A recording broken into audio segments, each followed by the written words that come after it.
శాంతి. మేము పరమాత్మ అయిన తండ్రి యొక్క యూనివర్సిటీలోని విద్యార్థులము. భవిష్య కొత్త ప్రపంచపు వారసత్వాన్ని పొందేందుకు చదువుతున్నాము అని మీకు గుప్తమైన సంతోషం ఉండాలి.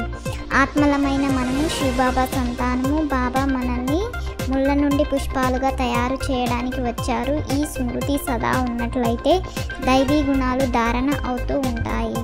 చదువు మరియు యోగముపై పూర్తి శ్రద్ధ ఉండాలి. వికారాల పట్ల ద్వేషము ఉండాలి. అప్పుడు దైవీ గుణాలు వస్తూ ఉంటాయి. ఏ సమయంలోనైతే ఏదైనా వికారము దాడి చేస్తుందో అప్పుడు నేను ముళ్ళును, నేనైతే పుష్పముగా అవ్వాలి అని భావించాలి. మేము ఆత్మిక యూనివర్సిటీలో కూర్చున్నాము అని పిల్లల బుద్ధిలో ఉంది. ఈ నష ఉండాలి. స్కూల్లో ఎలాగైతే సాధారణ రీతిలో కూర్చుంటారో అలా ఇక్కడ మందబుద్ధి కలవారిగా అయ్యి కూర్చోకూడదు. ఇక్కడ ప్రతి విషయము గుప్తమే. కొంతమందికి ఇక్కడ కూర్చున్నా కానీ బయట అశుద్ధమైన ఆలోచనలు వస్తూ ఉంటాయి. ఇక్కడ మీరు భవిష్య కొత్త ప్రపంచ వారసత్వాన్ని పొందడానికి చదువుతారు. మీరైతే ఇప్పుడు పుష్పాలుగా అవ్వాలి. కావున ఎంతటి సంతోషం ఉండాలి. మనం ఇప్పుడు పుష్పాలుగా అవుతాము. ఇది పూల తోట. బాబాను తోట యజమాని అని అంటారు. తోట యజమాని వచ్చి ముళ్ళను పుష్పాలుగా తయారు చేస్తారు. ఏ సమయంలోనైతే క్రోధము వస్తుందో ఆ సమయంలో నేను ముళ్ళును, నాలో భూతము ఉంది అని భావించాలి. అంతటి ద్వేషం కలగాలి. క్రోధం అయితే అందరి మధ్యన వచ్చేస్తుంది. కామం అయితే అందరి మధ్యన జరగదు. దాన్ని గుప్తంగా చేస్తారు. ఒకవేళ ఎవరి హృదయానికైనా దుఃఖాన్ని కలిగించినట్లయితే దాని ప్రభావం కూడా పడుతుంది. ఒకసారి క్రోధం చేసినట్లయితే 6 నెలల వరకు ఫలానా వారు క్రోధి అని బుద్ధిలో ఉంటుంది. అప్పుడిక హృదయం నుండి దిగిపోతారు. అలాగే బాప్దాదా హృదయం నుండి కూడా దిగిపోతారు. ఏదైనా అశుద్ధమైన అలవాటు ఉన్నట్లయితే దాన్ని వదిలివేయాలి. చదువు పట్ల, యోగము పట్ల పూర్తిగా శ్రద్ధను ఉంచాలి. అందరూ ఒకే విధముగా ఉన్నతులుగా అవ్వరని కూడా తెలుసు.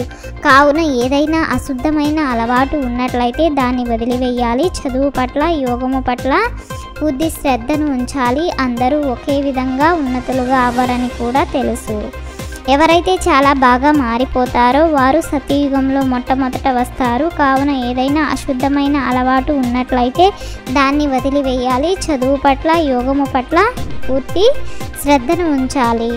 ఎవరికైనా బాణం తగిలే విధంగా పిల్లలైన మీరు చాలా యుక్తిగా అర్థం చేయించాలి. గొప్ప గొప్ప వ్యక్తులైన ఎంపీ మొదలైన వారు వస్తే ఎంతో సంతోషిస్తారు. కానీ గట్టిగా శబ్దాన్ని వ్యాపింపచేసే శక్తి ఒకరిలో కూడా లేదు.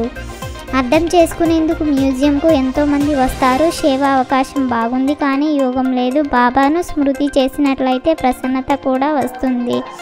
దేహాభిమానం లేకపోతే మెడలో డోలును వేసుకొని అందరికీ చెప్తూ ఉండండి, తండ్రి వచ్చారు. వారు చెప్తున్నారు, నన్ను స్మృతి చేసినట్లయితే మీరు పతితుల నుండి పావనులుగా అయిపోతారు. ఈ సందేశాన్ని ఇంటింటికి ఇవ్వాలి. ఇది బ్రాహ్మణుల ఉన్నతోన్నతమైన జన్మ. ఇటువంటి తండ్రి ఎవరైతే మనకు రాజ్యాన్ని ఇస్తున్నారో వారిని మళ్ళీ మనం కలుసుకోలేము. ఉదయం చేసే స్మృతి యాత్రలో ఎంతో లాభం ఉంది. అలాగని కేవలం ఉదయం మాత్రమే స్మృతి చేయాలి అని కాదు. లేస్తూ, కూర్చుంటూ, తింటూ, తాగుతూ స్మృతి చేసినట్లయితే, సేవ చేసినట్లయితే మీరు యాత్రలో ఉన్నట్లే. ఎవరి హృదయానికి దుఃఖాన్ని కలిగించకూడదు. లోపల ఏదైనా భూతం ఉన్నట్లయితే చెక్ చేసుకొని దాన్ని తొలగించుకోవాలి. పుష్పాలుగా అయ్యి అందరికీ సుఖాన్ని ఇవ్వాలి. మనం జ్ఞానసాగుని పిల్లలం. కావున లోపల జ్ఞాన అలలు సదా ఉప్పొంగుతూ ఉండాలి. సేవకు యుక్తులను రచించాలి. ట్రైన్లో కూడా సేవ చేయాలి. దానితో పాటు పావనంగా అయ్యేందుకు స్మృతి యాత్రలో కూడా ఉండాలి. స్మృతి మరియు సేవ యొక్క బ్యాలెన్స్ ద్వారా తండ్రి సహాయాన్ని అనుభవం చేసే ఆశీర్వాదాలకు పాత్రులయ్యే ఆత్మభవ. సకాష్ను ఇచ్చేందుకు అవినాశి సుఖము, శాంతి మరియు సత్యమైన ప్రేమ యొక్క స్టాక్ను జమ చేసుకోండి.